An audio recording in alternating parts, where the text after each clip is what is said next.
ఎక్కారా? బాగుందా? బాగుందండి. రాజమండ్రి నుంచి ఎక్కామండి అన్నవరం దాకా. నిన్న కాకినాడ నుంచి అండి అన్నవరం దాకా ఎక్కాము. అంటే ఇంకా రోజు బస్సులు ఎక్కుతానే ఉన్నారు ఫ్రీ బస్ పెట్టారని. వాళ్ళ గుడికి వెళ్ళామండి, వాడపల్లి గుడికి వెళ్తే అప్పుడు ఎక్కామండి. నిన్న ఏమండి బాబుని హాస్పిటల్ తీసుకెళ్తే నిన్న ఎక్కాం. బాగుందా? యూస్ఫుల్ పథకమేనా ఫ్రీ బస్సు? జనం మాత్రం ఖాళీ లేరండి బాబోయ్. మీరు ఫ్రీ అట్టింది అంతా పోతుందండి, తొక్కేస్తున్నారు. ఎవరో తొక్కేసినా అతని మీద పోద్దండి మాట.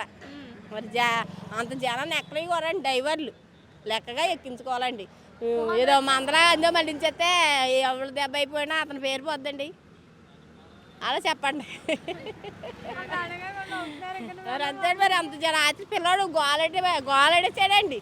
దిగేద్దామంటే ఎటు కాకుండా టైం ఎక్కువైపోయింది, 9 అయిపోయిందండి. అందులో కూర్చున్నాం. జనం మాత్రం ఫుల్గా ఉంటున్నారండి, అదే తగ్గించాలి. బాగానే ఉందండి బస్సు ఫ్రీ. బస్ ఎక్కారు ఇప్పుడు వరకు? ఎక్కానండి, ఈరోజు ట్రావెల్ చేశాను. బాగుంది, ఎక్స్పీరియన్స్ బాగుంది. జెంట్స్కి అయితే టికెట్ తీసుకోవాలి, లేడీస్కి అయితే అవసరం లేదు కదా. మేము కాకినాడ నుంచి వస్తున్నాము. మార్నింగ్ ట్రావెల్ చేశాను, ఇంకా బస్ కోసం మళ్ళీ కాకినాడ వెళ్ళడానికి వెయిట్ చేస్తున్నాం అనమాట.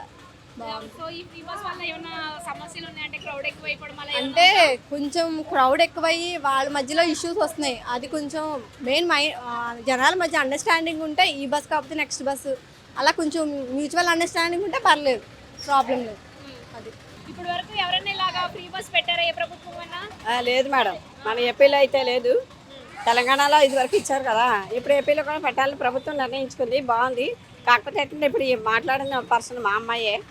మేమిద్దరం మార్నింగ్ నేనైతే అప్పుడే 3 times ఫ్రీ బస్సు, 3 times. ఈరోజు కూడా ఇక్కడికి మేము పిఠాపురం వేరే కార్యక్రమం మీద వచ్చాము. కథ అంటే పరిపాలన ఎవరైనా బాగానే చేస్తున్నారు మేడం. దానికి బస్సు ప్రయాణమే కాదు, మా అమ్మాయి చెప్పినట్లుగా ఇప్పుడు స్టూడెంట్స్ ఉన్నారు, వాళ్ళకి 9 to 10, ఆఫీసర్స్ ఉన్నారు, వాళ్ళకి 9 to 10. ఆ టైంలో క్రౌడ్ ఎక్కువ అవుతుంది. కాకపోతే ఏంటంటే ఓన్లీ లేడీస్కే ఈ బస్సు అని అనుకుంటే లేడీసే ఎక్కుతారు. ఇప్పుడు నేను ఎక్కాలి, మీరు ఎక్కాలి, ఈవిడ ఎక్కాలి అనుకుంటే అందరూ జర్నీ చేయాలి. ఆయన జర్నీ చేయాలంటే మరి మనందరిలో ఆయన ఒక్కడే ఎక్కాలంటే ఎక్కలేరు కదా. దానికి కొంచెం ప్రాబ్లం అయ్యి ప్రొద్దుటైతే కనుక డోర్లోంచి కింద పడిపోతారేమో, అంత జనం ఎక్కువగా ఉన్నారు. 3 బస్సులు తినమండి ఈరోజు. మేము కూడా ఎర్లీ మార్నింగ్ బయలుదేరిపోయాం.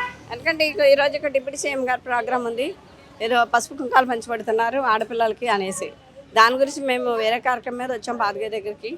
దాని నుంచి కొంచెం ఇబ్బంది పడ్డాం తప్పండి, ప్రయాణం అయితే బాగానే సాగుతుందండి, దానివల్ల ఇబ్బంది ఏమీ లేదు.